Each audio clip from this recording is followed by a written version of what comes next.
Bonjour, bienvenue sur Je suis née 3 fois. Alors un peu de lecture, comme d'habitude. Lorsque le médecin est entré dans la chambre, en possession des résultats, elle avait un air emprunté, un regard grave.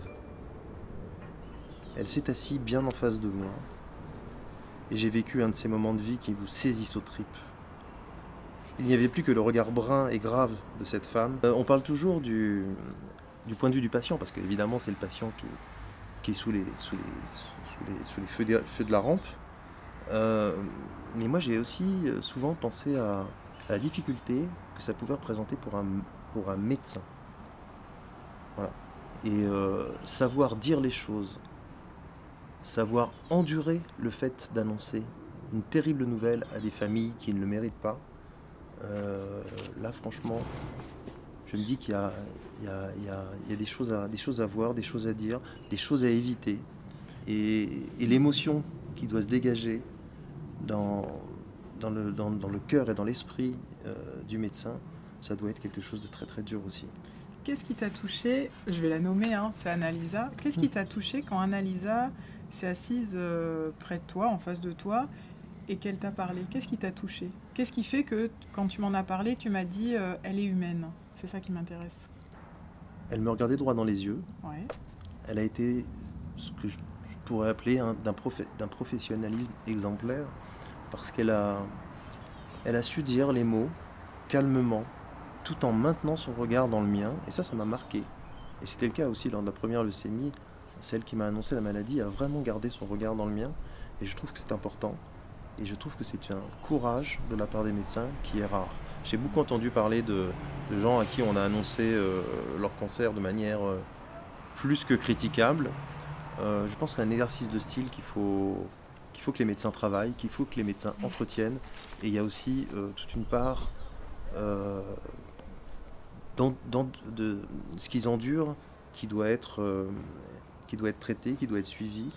Peut-être qu'ils ont besoin aussi, eux, de parler et d'extérioriser toutes les difficultés que ça représente que d'annoncer un cancer.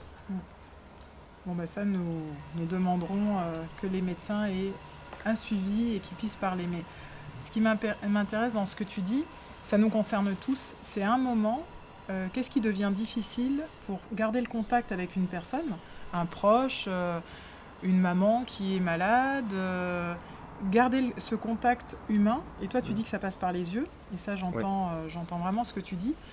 Ce que j'entends, c'est ce contact humain. C'est-à-dire, tu dis que finalement, elle est très professionnelle, mais finalement, c'est par son humanité qu'elle est très professionnelle. Et ça, c'est pas souvent dit. Donc, pour moi, le professionnel, c'est des compétences, c'est clair, mais c'est aussi cette qualité humaine de présence. J'ai aussi l'occasion de discuter avec des médecins et je leur ai dit, mais à force, vous qui êtes des médecins avec une vraie humanité, parce que je suis un peu manichéen, mais je pense qu'il y a deux catégories de médecins. Il y a ceux qui vous annoncent, qui vous considèrent comme un tas de cellules en face duquel il faut mettre un tas de chimio, et il y a les médecins qui ont une vraie dimension humaine, une vraie empathie.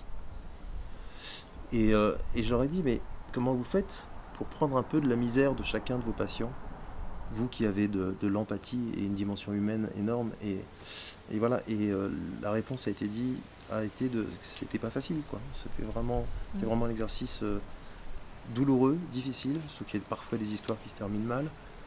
Et ça fait partie du métier. Et j'ai une grande admiration justement pour ces professionnels qui doivent chaque jour voir des histoires familiales qui sont particulièrement difficiles. Donc s'il y a des médecins qui nous regardent, merci. Merci pour ce que vous faites. Merci d'oser entendre. Merci d'oser voir. Merci d'oser dire. Et pour tous les autres qui ne sont pas médecins mais qui passent par un couloir d'hôpital, qui ont quelqu'un qui est hospitalisé, finalement, qu'est-ce que nous venons dire? C'est un regard. C'est un bonjour.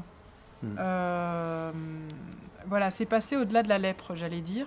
Nous ne sommes pas dans un couloir dit des condamnés. Il y a cette possibilité de qui je salue quand je salue quelqu'un qui a une maladie. Je salue une personne et je reste en contact avec cette personne.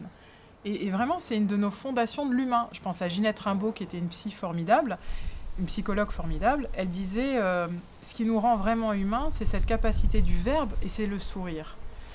Parfois, juste oser un bonjour. Alors, un sourire, bah, parfois c'est délicat d'oser sourire même à quelqu'un parce que vous ne savez pas où il en est et ce qui se passe. Il y a des moments qui sont particulièrement difficiles. Mais par contre, ce regard, dire je suis là, je sais que tu existes et je suis là, c'est porteur de guérison.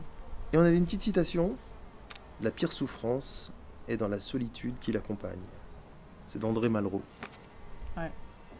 Donc effectivement, ne pas se sentir seul, ça peut passer par un regard, juste un regard. Merci.